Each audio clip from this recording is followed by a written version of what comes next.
The massive space station hung in the void like a crystal cathedral. Its towers reached out in 12 directions, each one representing a different alien race. This was the home of the Galactic Council, the rulers of known space for over 10,000 years. Inside the main chamber, 12 beings sat around a circular table that glowed with soft blue light. Each creature looked different from the others. Some had extra arms, others had no arms at all.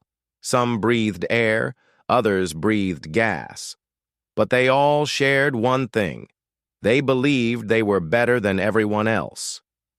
Counselor Velthar floated above his seat. His people, the Etherians, had no solid bodies. They were made of energy and light. He had lived for 3,000 years and had never been wrong about anything. At least that's what he believed. "The new species has arrived," announced the station's computer. "They call themselves humans." Velthar's light flickered with what might have been amusement. "Another primitive race seeking our attention? How tiresome." Far below the council chamber, 3 humans waited in a small, cold room. They had traveled for months to reach this place. Their ship, the New Dawn, was the fastest vessel Earth had ever built. But compared to the alien ships around the station, it looked like a toy. Dr. Kang Hyun studied the readings on his tablet. The air here was safe to breathe, but it smelled strange, like metal and ozone. He was a scientist who had spent his whole life dreaming of meeting alien life. Now that it was happening, he felt more nervous than excited. Captain Lee Ji-won stood by the small window watching the alien ships move past. She was a soldier, trained to protect her crew. But here, surrounded by technology she didn't understand, she felt helpless. Her hand stayed near her weapon, even though she knew it would be useless. Ambassador Park Doyen practiced his speech one more time. He had memorized the words in 5 different alien languages. Earth's best linguists had helped him prepare. He wanted to make a good first impression. He wanted the aliens to see that humans were ready to join the galactic community. The door opened with a soft hiss. A floating robot entered the room. It had no face, just a speaker that made flat, emotionless sounds. "The council will see you now. Follow." The 3 humans walked through corridors that seemed to stretch forever. The walls showed images of alien worlds and great battles from long ago. Hyun tried to record everything with his equipment, but the robot stopped him. "Recording devices are forbidden in council presence." They entered the main chamber. It was so large that the far walls disappeared into shadow. The 12 council members sat high above them, looking down like judges. The humans felt very small. Velthar spoke first. His voice filled the entire room. "You are the representatives of the species called humans?" Doyen stepped forward and bowed. "Yes, honored council. We come from the planet Earth. We seek friendship and knowledge. We hope to join the galactic community and learn from your wisdom." Several council members made sounds that might have been laughter. One of them, a creature that looked like a giant insect, clicked its mandibles. "You seek to join us?" Velthar's light pulsed brighter. "Tell us, humans, how long do your people live?" "About 80 years on average," Doyen replied. More laughter from the council. 80 years, repeated. Another council member, this one covered in scales. "Children. Barely time to learn their own names." Velthar continued his questions. "How many wars has your species fought?" Doyen hesitated. He knew this question would come. "Many wars, honored counselor, but we have learned from our mistakes. We now work together as one world." One world. Velthar's tone was mocking. "For how long? 10 years? 20? 50 years of true peace," Doyen said proudly. The council chamber filled with what sounded like electronic static. It took the humans a moment to realize the aliens were laughing. 50 years, said the insect creature. "We have had peace for 50 centuries. Your species is barely past the savage stage. Hyun felt anger rising in his chest. These aliens were treating humans like children, like animals. He wanted to speak, but Ji-won put a warning hand on his arm. Another council member spoke. This one looked like a tree made of metal. What can your species offer the galaxy? What great knowledge do you possess? Doyen had prepared for this too. We are adaptable. We learn quickly. We have strong emotions that drive us to achieve great things. We believe our diversity of thought could benefit the council. Emotions. Velthar said the word like it tasted bad. Strong emotions lead to chaos, to violence, to unpredictable behavior. These are not qualities we value. The Metal Tree Council member nodded. Diversity of thought sounds like an inability to focus, like mental weakness. For the next hour, the council asked more questions. Each answer the humans gave was met with criticism or mockery. Their technology was primitive. Their lifespans were too short. Their history was too violent. Their emotions made them unreliable. Finally, Velthar made his judgment. The council has reached a decision. The species known as humans is classified as Class D, primitive, unsuitable for galactic society. You will be restricted to your home system. Any attempt to expand beyond your current territory will be met with force. Doyen's heart sank. Please, honored council, give us a chance to prove ourselves. We can contribute to galactic peace. Peace?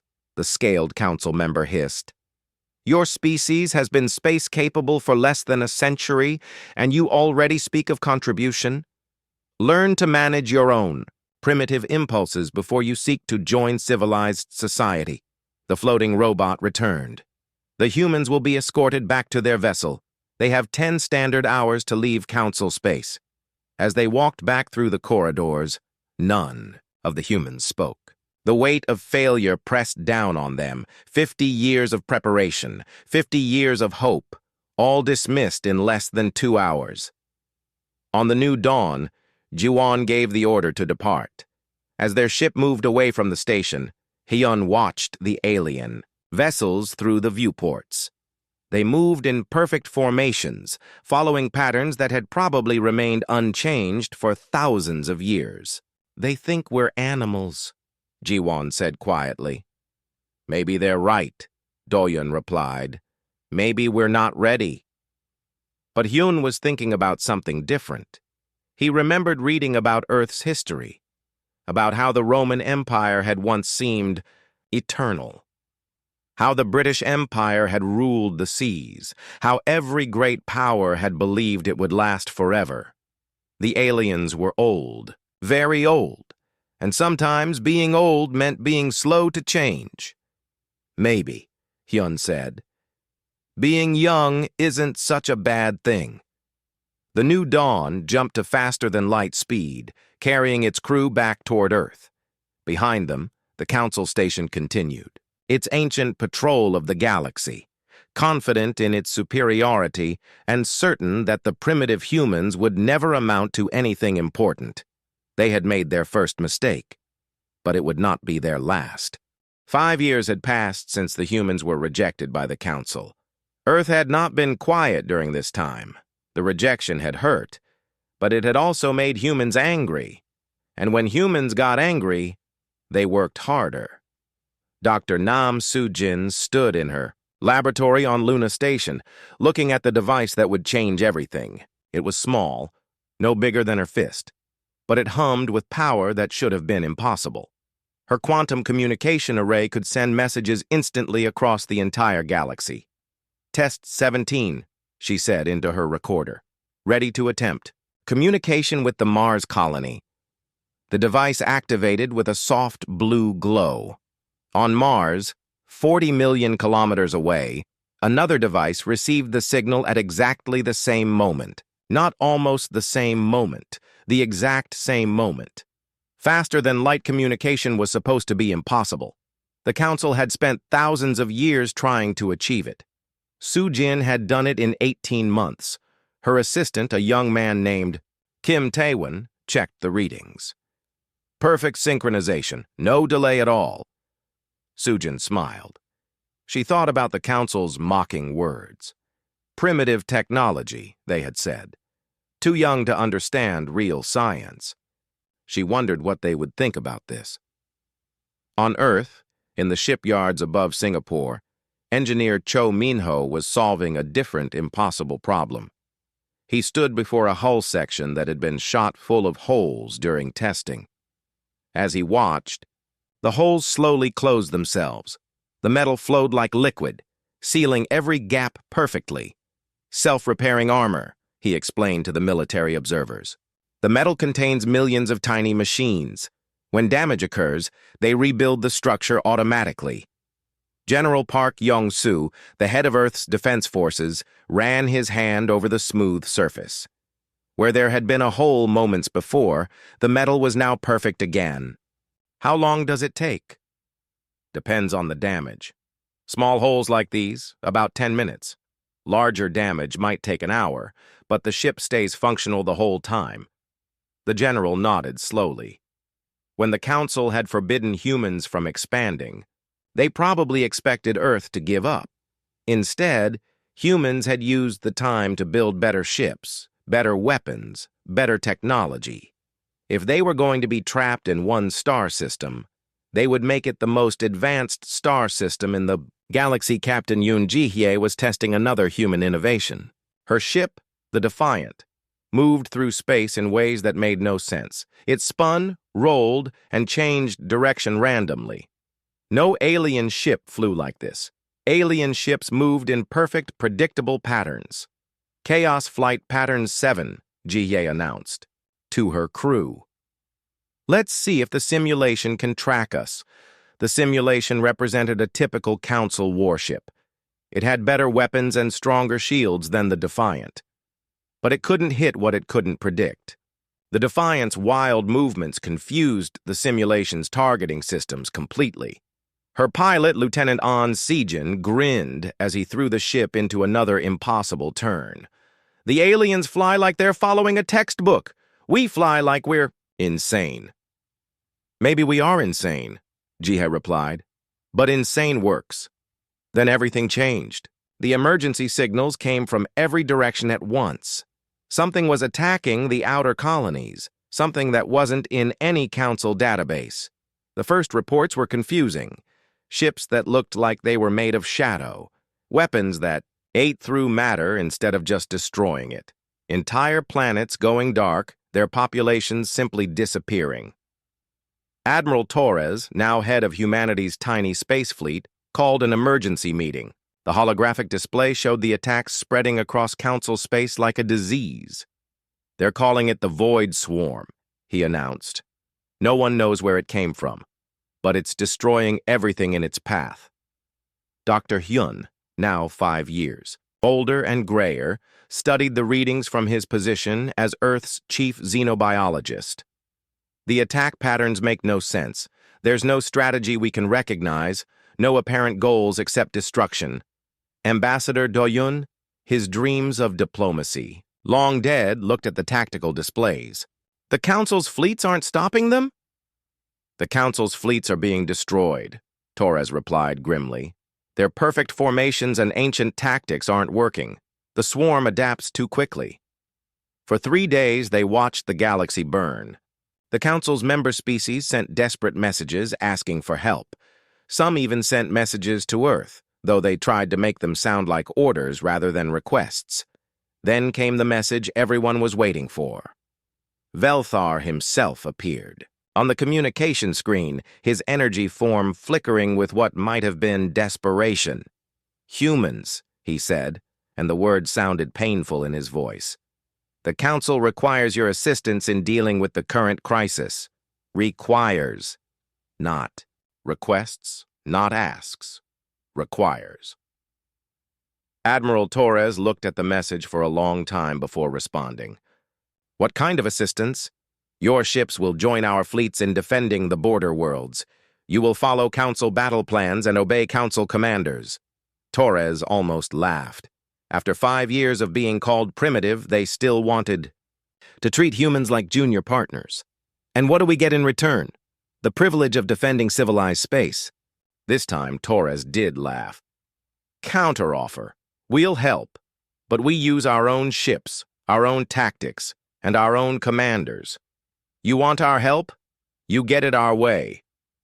Velthar's form pulsed with anger. Unacceptable. Primitive species cannot be trusted with independent military action. Then good luck with the Void Swarm, Torres said, and cut the connection. For 6 hours, Council space continued to burn. Then Velthar called back.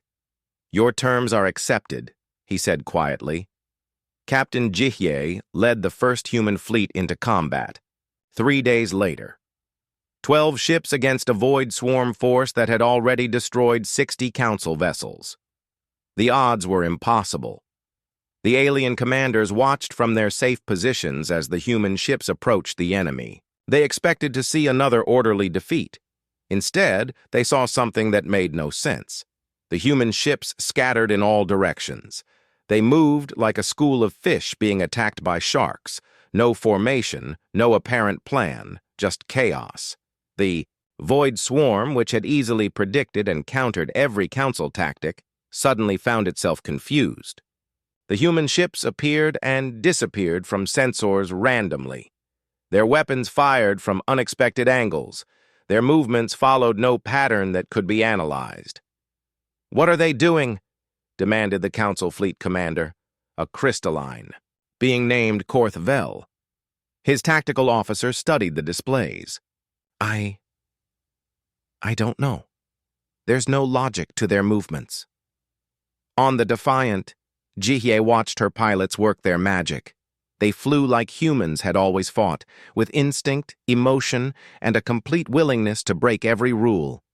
Ghost Leader.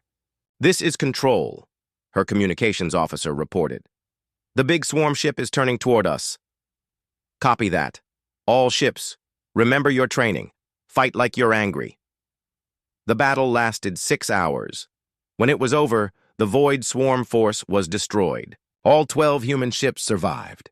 The Council observers couldn't understand what they had just witnessed. In the aftermath, as rescue ships collected escape pods and counted the dead, Korth Vel sent a message to the Council. The humans fought unlike anything we have ever seen. Their tactics made no sense. But they worked. Velthar received the report in silence. For the first time in 3,000 years, he wondered if he might have been wrong about something. The humans had saved the day, but they had done it by being everything the Council thought was wrong with them.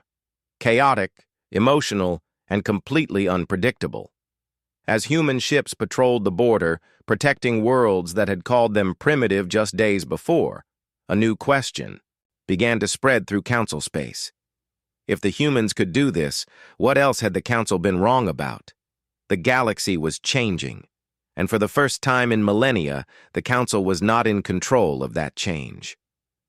The Kethvar system was home to 12 billion people across 6 planets.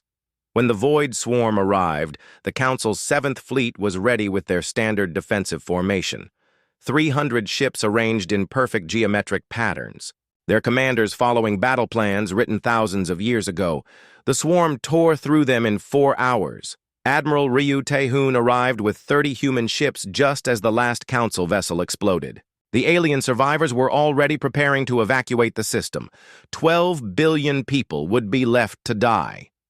"This is Admiral Taehoon to all Council forces," he broadcast. "We're taking over defense of this system." The reply came from Commodore Vashti, a 4-armed creature whose species had been fighting wars when humans were still living in caves. "Human Admiral, retreat is the only logical option. The enemy force is too large." "I don't retreat," Taehoon replied. "All human ships, activate chaos protocols." Dr. O'Minji watched the battle unfold from the research vessel Curiosity. She was not a military officer, but a scientist studying the psychology of different species.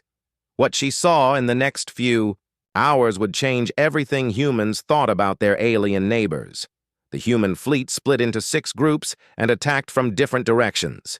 They moved like dancers in a violent ballet, each ship following its captain's instincts rather than any predetermined plan.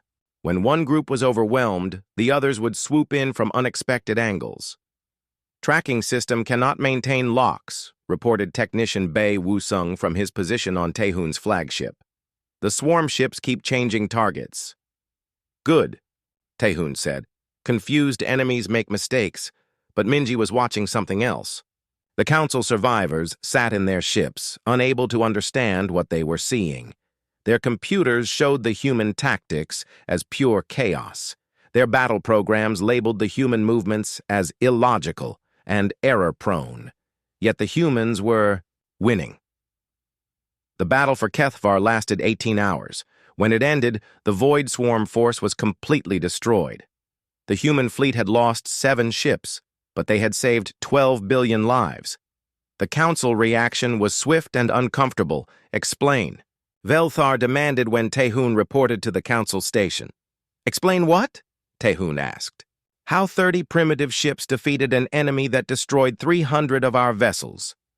Taehoon smiled. "We fought differently than you do." "Different how?" "We made it up as we went along."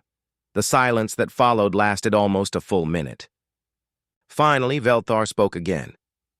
"You had no battle plan?" "We had 6 battle plans, and we threw them all away in the first 10 minutes. This was the moment Dr. Minji had been waiting for. She had spent months studying Council species, and she had discovered something terrible. They had become too perfect. "May I speak?" she asked. Velthar's energy form flickered with irritation. "A human scientist wishes to address the Council?" "I wish to share a discovery that might save all our lives." Permission was granted reluctantly. Minji activated her presentation, showing brain scans and psychological profiles of dozens of species. "Every Council race shows the same pattern," she began. "You have lived so long and developed such advanced societies that you have lost something humans still have: the ability to adapt quickly." The Insect Council member clicked angrily. "We are highly adaptive. Our civilizations have lasted for millennia." "You adapt slowly," Minji corrected. "Your planning cycles take decades. Your decision-making processes involve multiple levels of review. Your military tactics haven't changed in thousands of years because they work against enemies." "That think like you do." She switched to recordings of the Void Swarm attacks. "But this enemy doesn't think like you. It adapts in real time. It changes tactics every few minutes. And your advanced minds can't keep up because they're not designed for rapid change anymore." "Tamo," Scaled Council member hissed. "You suggest that our intelligence is a weakness?" "I suggest that different types of intelligence are useful for different problems. Your deep, careful thinking is perfect for building stable civilizations. But when the situation changes rapidly, you need minds that can change just as fast." Technician Woo-sung was working on a different problem. The human ships needed repairs after every battle, but Council technology wasn't compatible with human systems, so he had started building hybrid devices that combined both technologies. The results were strange: a human reactor core surrounded by Council-designed containment fields produced 30% more power than either technology alone. Council sensors guided by human intuition software could track targets that pure Council systems missed completely. "It shouldn't work," Woo-sung explained to the engineering team. "Council tech is precise and elegant. Human tech is rough and adaptable. They're completely different philosophies. But together they're better than either one alone," added engineer So Hyun-woo, Woo-sung's partner on the hybrid project. The same pattern was showing up everywhere. Humans and Council technology worked together. The human approach of try something and see if it works, combined with the Council approach of plan everything carefully, created solutions neither species could achieve alone. But not everyone was happy with these discoveries. A group of Council hardliners, led by Velthar himself, met in secret to discuss the human problem. They sat in a chamber deep inside the Council station, far from any human observers. "They are contaminating our ancient wisdom with their chaotic thinking," Velthar declared. Already, some of our younger species are asking why they should follow protocols that humans ignore. The tree-like council member, Gruthar, rustled his metal leaves nervously. But their methods are proving effective against the swarm. Temporarily effective, Velthar corrected. Chaos may work in the short term, but order is what builds lasting civilizations. If we allow human thinking to spread, it will undermine everything we have built. The insect member, Skrikstal, clicked her agreement. The younger species look to them as heroes now. This is dangerous. Then we must remind everyone why the Council's way is superior, Velthar decided. The humans will be given a task they cannot complete. When they fail, their influence will end. 3 days later, Admiral Tehun received new orders. The largest void swarm fleet ever detected was approaching the Mylar Nebula, where 4 Council homeworlds lay protected by ancient defensive networks. You will take your fleet and stop this advance, the orders read. Council forces will provide support as available. Tehun studied the intelligence reports. 3,000 swarm ships against his 47 human vessels. The Council's own. Projections showed a 0% chance of human victory. Dr. Minji recognized the setup immediately. They're sending us to die, she told Tehun privately. I know, he replied calmly. Then why are we going? Tehun smiled the same smile he had worn when facing impossible odds at Kethvar. Because impossible just means nobody's tried the right solution yet. As the human fleet prepared for what everyone expected to be their final battle, word of their mission spread through Council space. Many alien species watched nervously, wondering what would happen to the galaxy if the unpredictable humans were finally eliminated. On Earth, President Kim Hyong called an emergency session of the Global Council. The room was filled with leaders who remembered the first rejection, the long years of isolation, and the gradual realization that humanity might have something unique to offer the galaxy. The Council is testing us, she announced. They want to see if we'll break under pressure. Maybe we should, suggested Defense Minister Zhang Weilin. We've proven our point. We don't have to die for aliens who still think we're inferior. But President Kim shook her head. This isn't about proving anything to them anymore. This is about proving something to ourselves. The human fleet jumped toward the Mylar Nebula, carrying the hopes and fears of 2 species, the humans who flew the ships and the aliens who were finally beginning to understand that the galaxy was more complex than their ancient wisdom had taught them. Behind them, the Council waited to see whether chaos could triumph over impossible odds one more time. The trap was perfect. Admiral Ryu Tehun led his fleet into the Mylar Nebula, following navigation data provided by the Council. The nebula was filled with electrical storms that blocked most sensors, making it the ideal place for an ambush. Admiral, reported Navigation Officer Ko Minsu, the Council fleet should be at these coordinates, but I'm not detecting anything. Tehun studied his displays. 47 human ships were spread through the nebula, following the Council's battle plan. They were supposed to link up with 200 Council vessels for a coordinated attack on the Void Swarm. Sir, Communications Officer Park Jisu spoke urgently. I'm receiving a signal from the Council fleet. They say they're under heavy attack and need immediate assistance. The coordinates were deep in the nebula's most dangerous region. Storm activity there was so intense that shields would fail within minutes. But if Council forces were dying, humans had to help. All ships form up on me, Tehun ordered. Emergency power to forward shields. The human fleet plunged into the storm. Lightning that could destroy mountains struck their hulls continuously. Warning alarms filled every bridge as systems overloaded and failed. They found the Council fleet exactly where it was supposed to be, but something was wrong.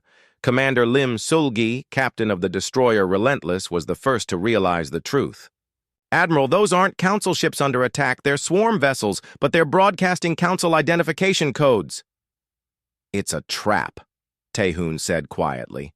Then louder, "All ships, evasive maneuvers!" But it was too late. The fake distress signal had led them into the heart of the largest Void Swarm fleet ever assembled. 3,000 enemy ships surrounded the humans, their weapons already charging. The battle was over in 6 hours. Only 3 human ships escaped: the Relentless, the science vessel Curiosity, and the fast courier ship Eclipse. 44 ships were lost, including Admiral Taehoon's flagship. Dr. Shin Bo-young was on the Curiosity when they limped back to the rally point. She had been studying Void Swarm communication patterns, trying to understand how they coordinated their attacks. What she found in the aftermath of the massacre made her blood run cold. "The Council's signal," she told Commander Selgi when they docked for repairs. "I recorded everything during the battle. The fake Council distress call? It was transmitted on a frequency that only the Council uses. The encryption was perfect." Sulgi's face went pale. "You're saying the Council did this deliberately?" "I'm saying someone with access to Council codes and frequencies wanted us to die in that nebula." Captain Han Jung-woo commanded the Eclipse, the fastest ship in the human fleet. While the other survivors headed home, he took a different route. His ship was equipped with the latest stealth technology, and he had a mission of his own. For 2 weeks, he followed Council fleet movements in secret. He recorded their communications, mapped their positions, and slowly assembled proof of what had really happened. The evidence was damning. 3 days before the massacre, Velthar had met with a Void Swarm infiltrator. The alien had been disguised as a Council diplomat, but Jung-woo's recordings revealed its true nature. They had planned the entire ambush together. In exchange for eliminating the human fleet, the swarm would avoid attacking certain Council worlds for 6 months. Velthar believed this would give him time to rebuild Council forces and restore their authority over the galaxy. He had sacrificed 44 human ships and their crews to maintain the Council's appearance of superiority. When the Eclipse returned to Earth with its evidence, the reaction was immediate and furious. President Kim Hyong called an emergency session of Parliament. The recordings were played for the entire assembly. "For years we tried to join them," she said when the recordings ended. "We wanted to be part of their civilization. We offered our help freely and without conditions, and they repaid us with betrayal and murder." Defense Minister Park Sun-ho stood up, his voice shaking with anger. 44 ships, over 15,000 people. They killed 15,000 humans to protect their pride. Foreign Minister Lee Ji-hyun had a different concern. "What about the species that are depending on us for protection? If we withdraw from Council space, the swarm will overrun everything. Then we save who we can," President Kim decided. "But we're done trying to work with the Council. From now on, humanity looks after itself."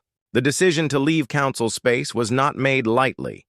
For 3 months, human ships had been defending alien worlds, saving millions of lives. Many Council species had come to respect and even depend on human protection. But the massacre in the Mylar Nebula changed everything. When the truth about Velthar's betrayal spread through human space, the anger was universal. Earth's colonies, research stations, and military bases all sent the same message. If the Council wanted humans gone, they would leave.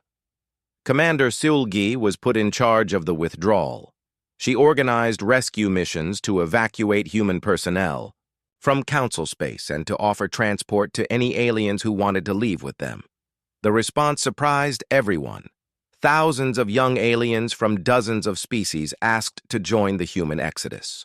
They were scientists, engineers, artists, and philosophers who had grown tired of the Council's rigid hierarchies. They wanted to be part of something new. "Why are you leaving?" Sulgi asked Dr. Zeftal, a brilliant young researcher from the crystalline species. "Because you showed us something we had forgotten," the alien replied. "That it's possible to choose your own path instead of following the path chosen by others." Dr. Bo-young had continued her research during the withdrawal. What she discovered was even more disturbing than the evidence of betrayal. The Council's own records showed that they had made similar deals with the Void Swarm before.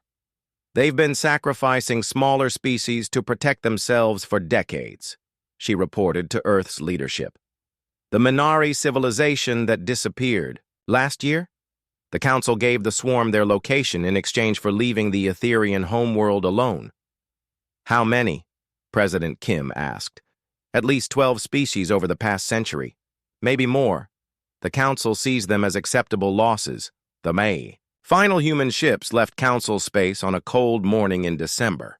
They carried not just human personnel, but nearly 50,000 alien refugees who had chosen to trust their future to the chaotic, emotional, primitive species that the Council had rejected.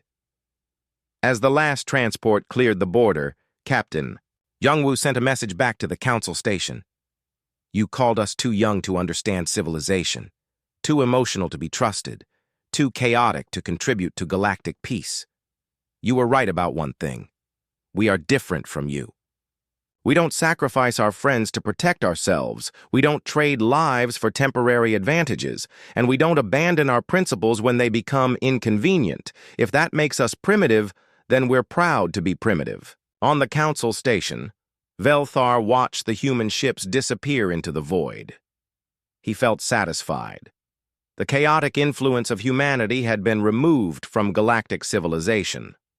Order would be restored. But his satisfaction lasted only 3 days. Without human protection, 5 Council worlds fell to the Void Swarm in the first week. The ancient defensive tactics that had worked for millennia proved useless against an enemy that adapted faster than Council forces could respond. More importantly, the younger Council species had seen the evidence of betrayal. They knew that the Council had sacrificed humans to save themselves. And they wondered, if the Council could betray humanity so easily, which species would be next? For the first time in its 10,000-year history, the Galactic Council faced open rebellion from its own members. And the rebels all had the same demand. If the Council could not protect them, then they would find someone who could. The humans were gone. But the changes they had brought to the galaxy were just beginning. Project Horizon began 6 months after the last human ship left Council space. Director Choi Yuna stood in the command center on Luna Station, watching the largest fleet in human history prepare for departure. 1,500 ships, she announced, to her staff. 2 million people. Everything we need to build a new civilization beyond the galaxy's edge. The plan was ambitious beyond anything humanity had ever attempted. Instead of trying to find a place within the existing galactic order, they would create their own. The regions beyond the spiral arms were considered worthless by the Council, too far from trade routes, too dangerous to explore, too empty to, be profitable. For humans, they were perfect. Explorer Song Ji-won commanded the advance fleet, 20 ships equipped with the most advanced sensors and communication arrays humanity could build. Their mission was simple: find worlds that could support human life and find them fast. First jump in 30 seconds, his navigator announced.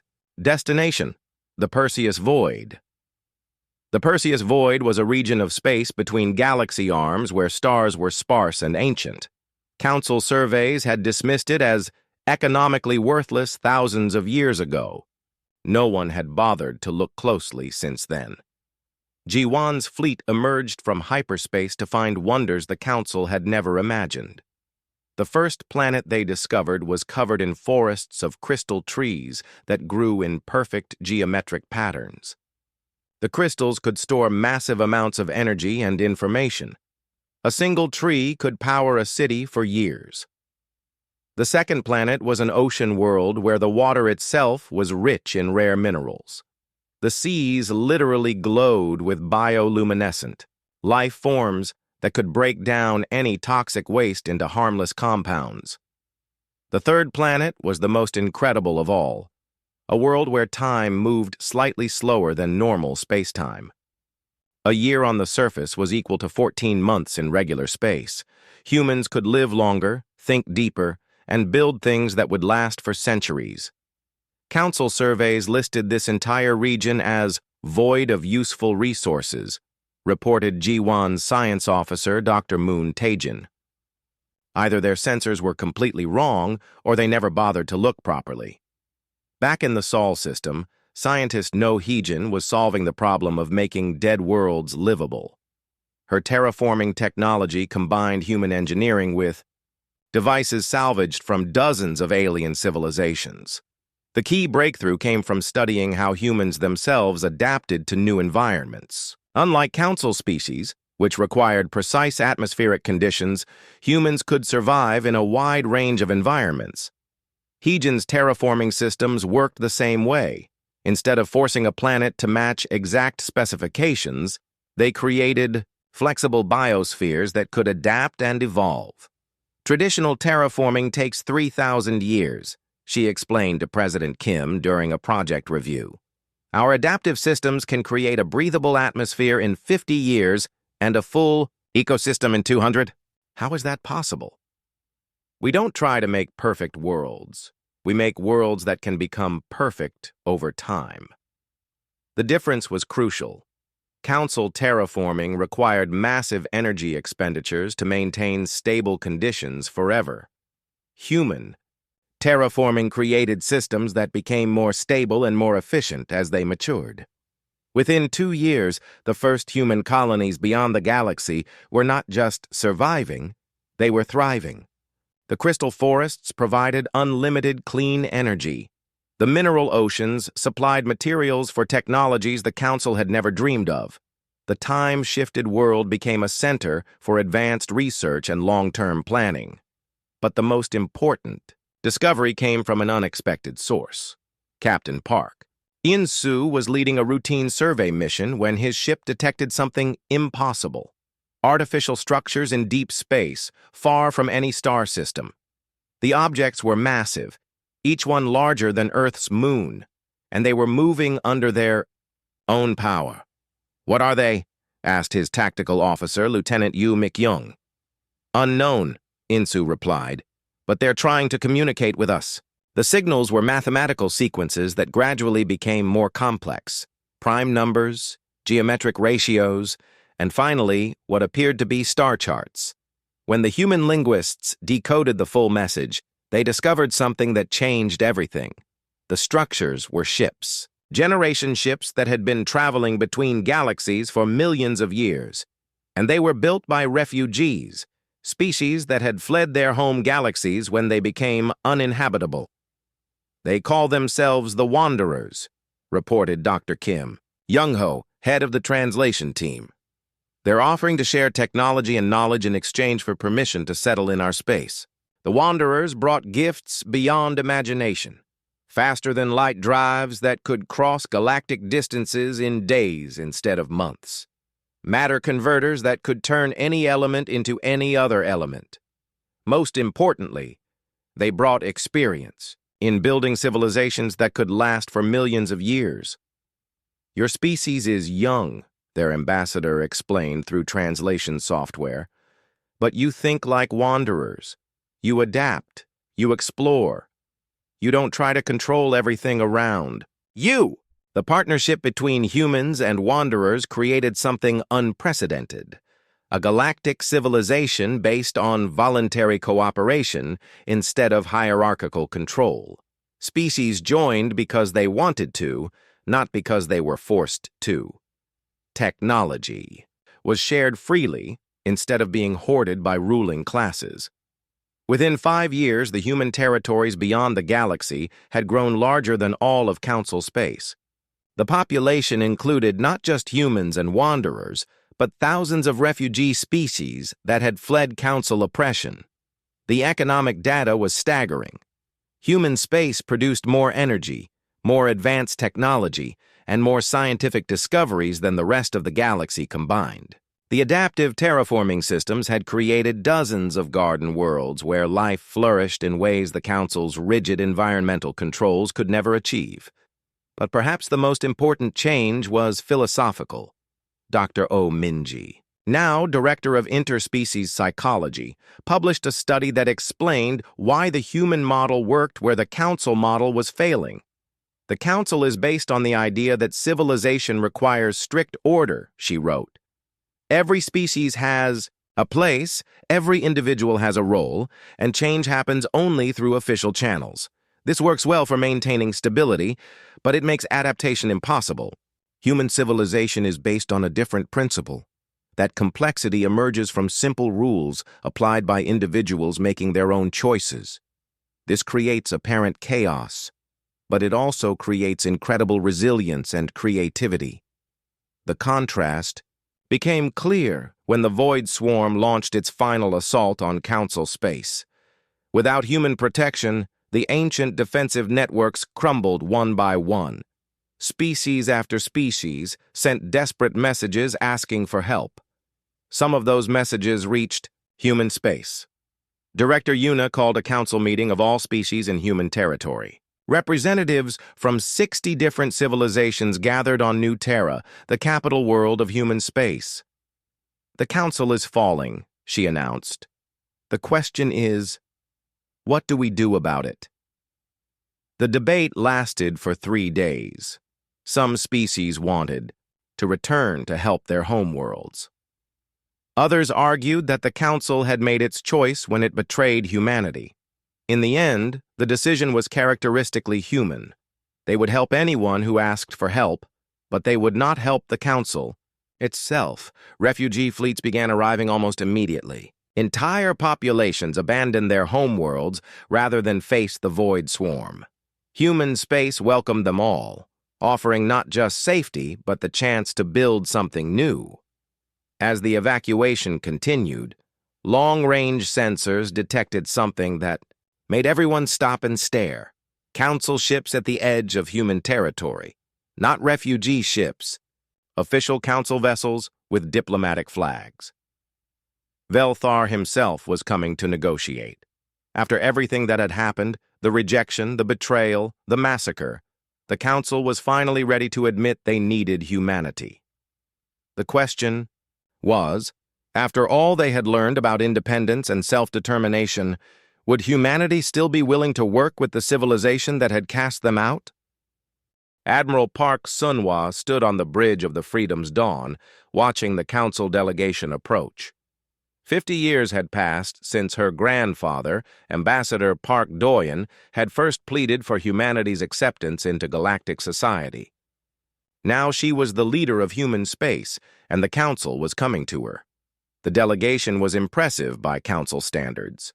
12 ships representing each council species, led by Velthar himself in a vessel that sparkled like captured starlight. They moved in perfect formation, following protocols that hadn't changed in millennia. They're requesting permission to enter our space, reported Communications Officer Sung Min-young. They say they come in peace to discuss mutual cooperation. Sunhwa almost smiled. Mutual cooperation. Not demands, not orders, not requirements. After everything that had happened, they finally understood how to ask politely. Grant permission, she decided, but they'll meet us here at the border. They don't get to see our worlds until we know what they want. Professor Lee Dongmin was already preparing for the meeting. As humanity's chief historian, he had spent decades documenting the story of human independence. His archives contained every broken promise, every betrayal, every moment when the council had chosen pride over cooperation. They'll offer us everything, he predicted to Admiral Sunhwa. Full membership, equal voting rights, technology sharing, maybe even leadership positions. And what should we tell them? Dongmin looked at the data files spread across his desk. 50 years of human achievement. 50 years of building something better than what the council had offered. We should ask them what took them so long. The meeting took place on Harmony Station, a neutral facility built specifically for diplomatic encounters. The station itself was a symbol of how much things had changed. Instead of one species dominating the design, it incorporated architectural elements from 30 different civilizations. Velthar materialized in the main conference chamber, his energy form flickering with what might have been nervousness. He was accompanied by representatives from all 11 remaining Council species. 3 Council civilizations had been completely destroyed by the Void Swarm in the past 2 years. Admiral Sunhwa entered with her own delegation, humans, wanderers, and representatives from the various refugee species that had found new homes in human space. The contrast was striking. The Council delegation looked tired and desperate. The human delegation looked confident and well-fed. Admiral Sunhwa, Velthar, began formally, "The Galactic Council extends greetings to the human territories." Territories? Sunhwa raised an eyebrow. "We prefer to call it the Free Galaxy Alliance, but please, continue." Velthar's form pulsed with discomfort. The Council had spent 50 years refusing to acknowledge human independence officially. Calling it an alliance implied equality they had never been willing to grant. "The galaxy faces an unprecedented crisis," he continued. "The Void Swarm has consumed half of known space. Billions of beings have died. Ancient civilizations have been erased from existence." "Yes," Sunhwa agreed. "We've been watching." The simple statement hung in the air like an accusation. They had been watching, not participating, not rushing to help. Just watching the Council face the consequences of its own choices. Councillor Skrixtal, the insect representative, clicked her mandibles urgently. "Surely the humans understand that the destruction of galactic civilization would affect everyone. If the Council falls, chaos will consume everything." Captain Kim Jae-hyun, commander of the human defense fleets, leaned forward. "The Council isn't galactic civilization. The Council is just one way of organizing civilization. There are other ways." "Other ways?" Velthar's voice carried a note of genuine confusion. Sunhwa activated the holographic display. It showed the current state of the galaxy. Council space, shrinking rapidly as the Void Swarm advanced, and human space expanding in the opposite direction, growing stronger and more prosperous every year. "In the past 50 years," she explained, "the Free Galaxy Alliance has welcomed over 300 species, not as subjects or junior members, but as equal partners. Our combined territory is now larger than the old Council space ever was." The numbers were devastating. Human space contained twice as many inhabited worlds as the Council. Their combined fleets were larger and more advanced. Their economy was stronger.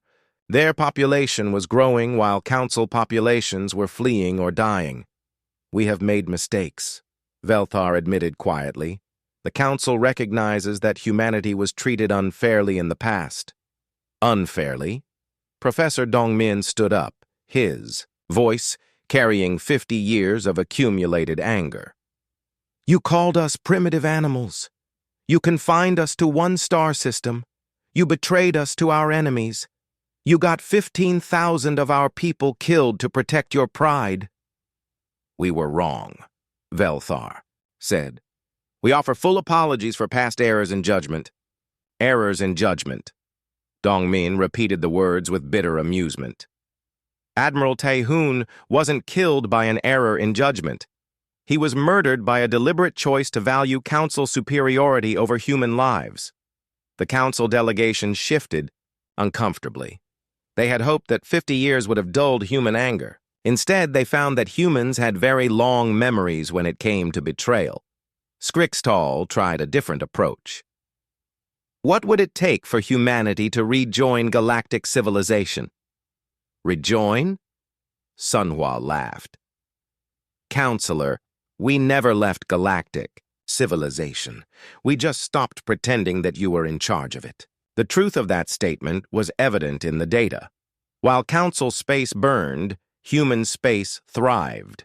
While Council species fled their homeworlds, refugees flocked to human protection. While the Council's ancient hierarchies crumbled, the Free Galaxy Alliance grew stronger through voluntary cooperation. Velthar made his final offer. "The Council is prepared to grant humanity full membership with equal voting rights. We will share all our technologies and historical archives. We will even consider human candidates for leadership positions within the Council structure." The offer was everything humanity had originally wanted. Everything Ambassador Doyen had begged for 50 years ago. Full equality, full acceptance, full integration into galactic society. Admiral Sunhwa considered it for exactly 3 seconds. "No," she said. "No?" Velthar's form flared with shock. "We're not interested in joining your council. We're not interested in fixing your problems. We're not interested in saving your civilization." The silence that followed was deafening. Sunhwa continued calmly. 50 years ago, we came to you as equals seeking partnership. You rejected us. 30 years ago, we came to you as allies offering help. You betrayed us. Now you come to us as supplicants offering bribes. What exactly do you think you have? That we want? Dongmin activated another display, showing the comparison between Council space and Alliance space across every metric that mattered: population, technology, territory, economic output, scientific advancement, military strength. We have twice your population, 5 times your territory, and 10 times your economic output, he recited. Our technology is more advanced. Our military is stronger. Our people are happier and more prosperous. We have everything you offer, and we built it ourselves. But surely, the crystalline counselor Gruthar creaked desperately, humanity values the preservation of ancient knowledge and culture. Captain Jae-hyun smiled grimly. We've been preserving it. Every refugee we've accepted has brought their culture and knowledge with them. The difference is, in our space, that knowledge is shared freely instead of being hoarded by ruling elites. Velthar made one last attempt. If the council falls completely, the Void Swarm will turn toward your territory next. Let them come, Sunhwa replied. We've had 50 years to prepare. Our defense networks make your ancient fortifications look like sandcastles. Our fleets are commanded by officers who learned to fight by defeating enemies you couldn't even slow down. The meeting ended with the council delegation's unconditional surrender. Not military surrender. They no longer had the strength to threaten anyone. Moral surrender.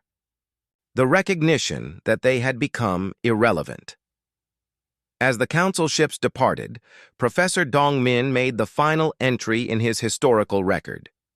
Today, the Galactic Council finally offered humanity everything we had originally wanted: acceptance, equality, partnership. We declined, not out of spite, though we had cause for spite, not out of revenge, though we had cause for revenge. We declined because we no longer needed them. 50 years ago, we were a young species looking for our place in the galaxy. Today, we are the galaxy. We are not the same people who once begged for council approval. We are their children and their children's children, and we have built something better than anything the council ever offered. The council spent 10,000 years perfecting the art of standing still. We spent 50 years perfecting the art of moving forward. In the end, the universe belongs not to those who believe they deserve it, but to those who dare to claim it. As human ships continued their expansion into unexplored regions of space, the ancient council civilization finally collapsed. Some council species joined the alliance as refugees. Others simply faded away, unable to adapt to a galaxy that no longer revolved around their ancient hierarchies. The Void Swarm, deprived of the rigid, predictable targets it had learned to defeat, found itself facing an enemy that adapted faster than it could.